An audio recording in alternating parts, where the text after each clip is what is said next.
नमस्कार साथियों। प्रशांत भूषण की समस्या क्या है? आजकल लगातार विभिन्न यूट्यूबर्स को अपने इंटरव्यू में प्रशांत भूषण बता रहे हैं कि उनके द्वारा जो अन्ना हजारे आंदोलन था जिसमें वो शामिल थे, उस आंदोलन की वजह से भारतीय जनता पार्टी सत्ता में आई। अगर उन्हें एहसास होता कि भारतीय जनता पार्टी इस आंदोलन की वजह से सत्ता में आएगी तो वो कभी भी उस आंदोलन का हिस्सा नहीं बनते।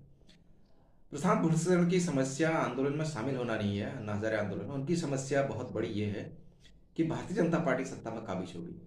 जब इन्होंने आंदोलन शुरू किया तो ये मान के चल रहे थे कि हम ये आंदोलन शुरू कर रहे हैं और भारतीय जनता पार्टी को इससे फायदा होगा थोड़ा बहुत। उस वक्त आरएसएस और बीजेपी के लोगों ने उस आंदोलन को सपोर्ट किया।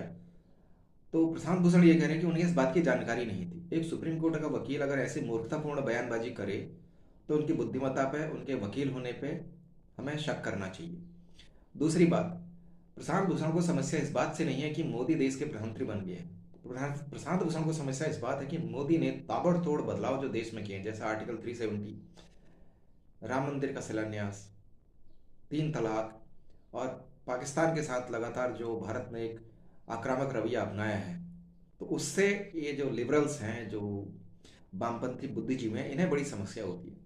तो प्रशांत भूषण अपने इंटरव्यू में कहते हैं कि उसमें जो शामिल लोग थे, जैसे कुमार विश्वास है, बाबा रामदेव हैं या श्री श्री रविशंकर हैं, और ये जो पूर्व सहयोगी अरविंद केजरीवाल के, वो आरएसएस से प्रायोजित लोग थे और उन्हें पता नहीं था।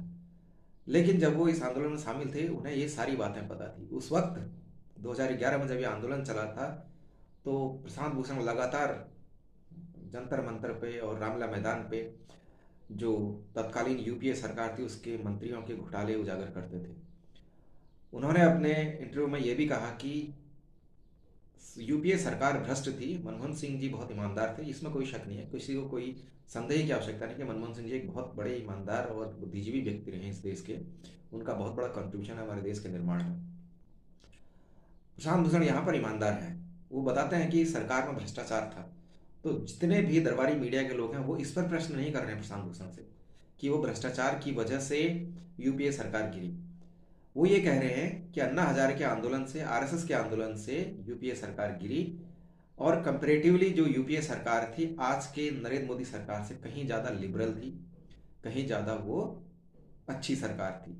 प्रशांत भूषण ये बताए कहते हुए दिखते हैं हमेशा कि उस वक्त के आंदोलन में, जो अन्ना हजारे आंदोलन था, सरकार ने किसी तरह की ज्यादती नहीं की, जबकि किसान आंदोलन में सरकार ने ज्यादती की।